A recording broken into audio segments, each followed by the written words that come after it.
Hello friends, welcome to Codes Laboratory, and in this session we will learn about abstract class in Java. So before going to understand abstract class, we will have to understand what is abstraction in Java and how we can achieve abstraction in Java. So I have written the point, let's go through of it. Abstraction is a process of hiding the implementation details and showing only functionality to the users. This can be achieved in two ways. First option is abstract class and another option is interface. So in this session we will learn about abstract class only. So let's start with the help of Java program.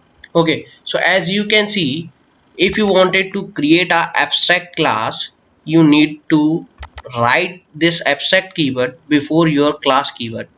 And as you can see, I have created this abstract class and I have named it as apps1. So first let's discuss like what all this class can contains.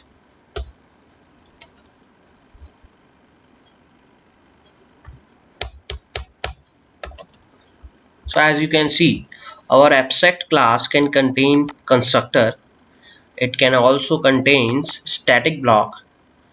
It can contain instance variables, instance methods, static variable, static method, and it can also contains abstract methods. So I want you to take a look of this abstract method. So let me tell you how this abstract method is different from instance method and class method.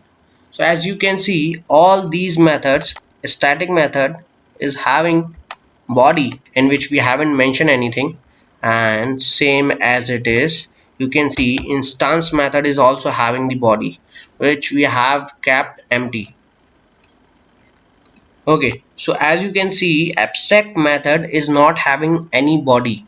It means you can only create the method name.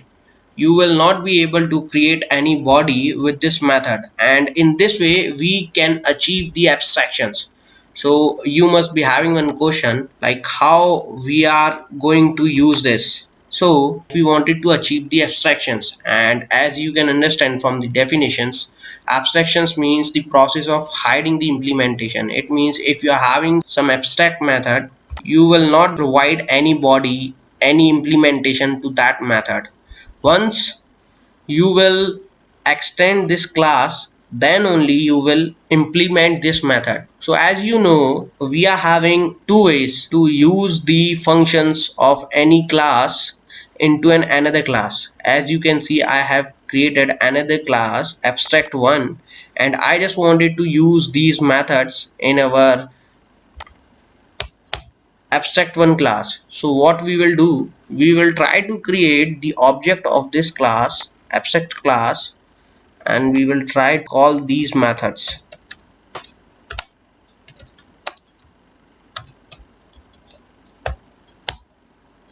So as we have created the object, so it is giving us some error, cannot instantiate the type abs1. Why?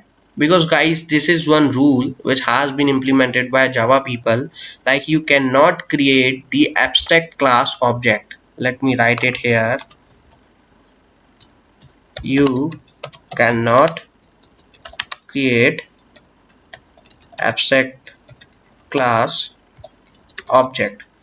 So let's remove this, and you must be having the question in your mind like if we cannot create the object, then how will we able to use these functionalities in our program. So you must have remember we are having inheritance concepts. So through is a relationship we are going to use all these methods. So let's try to do that, and to do that we will have to write extends keyword, and then we will have to write the class name which we wanted to extend. And as you can see, just after extending the abs1 class into an abstract1 class, it has started giving us the error. And what it says add unimplemented methods. So if you will click on this, So that warning was because of this abstract method. If you are having, if you are extending some abstract class, then whatever abstract methods are present in that class, you will have to give them some implementation. So like this, what I will do, I will simply write sys out add to method.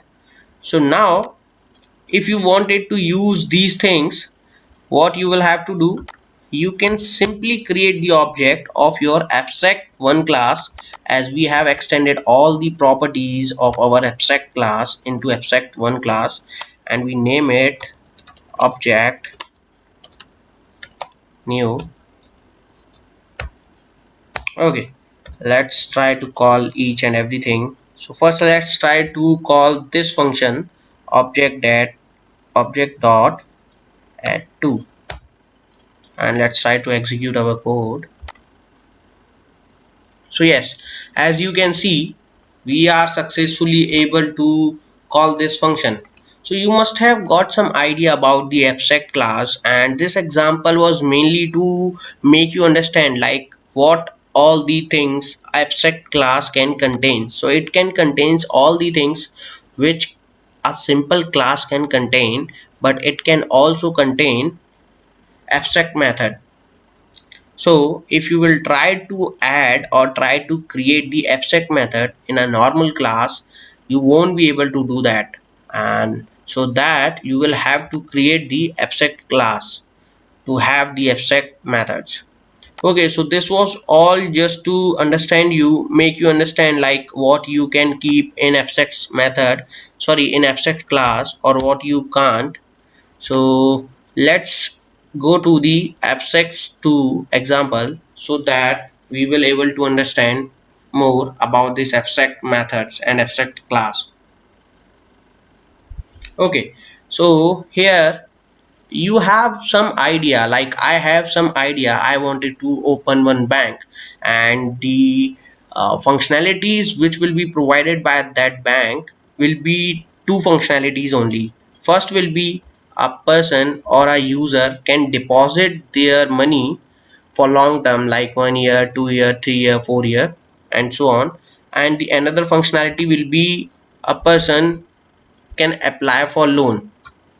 So what I have done, I have just thought this idea, and I want some investors to invest in my bank. And what I done, I went to some people like some XYZ corporation, and I showed them like this is the idea what I'm having. I am going to start one bank which will provide only these two functionalities. So how it will help, if you will create a normal class, then you will have to give the body to this particular methods, and then in that case might be the people will not be interested, but they will get to know what all functionalities or and how you are going to provide these functionalities. Like as you must have known, like already so many banks are there which already providing these functionalities, like then what would be the good thing so that people will come to you.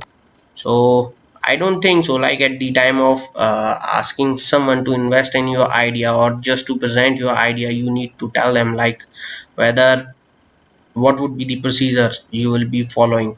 So in this way this will be helpful. So suppose at the end you got some investors, and finally you created one bank like customer bank.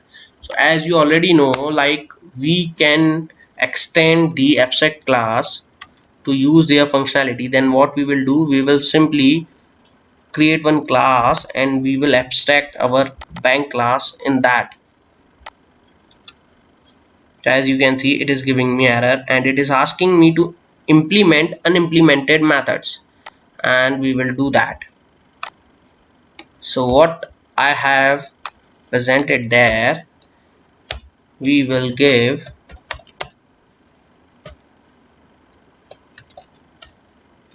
interest rate 7.5% and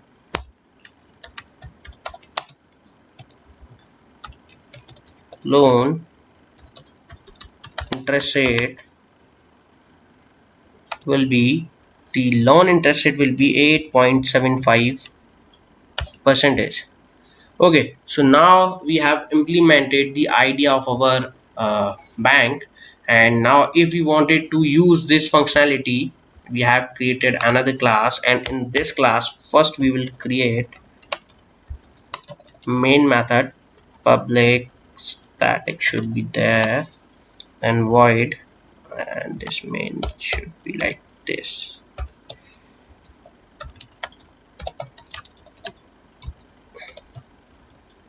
And now if you wanted to know the functionality, and if you wanted to use the functionalities of your customer bank, you simply require to create one object, and we will name it as customer one, and we will create the object. Then this particular customer can avail two functionalities from your bank, and that will be what happened. Okay, so this will be customer, and yes, so this particular customer will be able to avail two functionalities like fixed deposit, and he can take a loan. Okay, let's just try to execute. Okay, so it says interest rate would be, and we can change this from interest rate to fixed deposit interest rate. And as you can see, it says fixed deposit interest rate would be 7.5% and loan interest rate will be 8.75. So I hope you must have understood the idea of abstractions and how we can achieve it through abstract class. So this was all for this video, guys. I hope you must have enjoyed it. Please stay tuned and happy learning.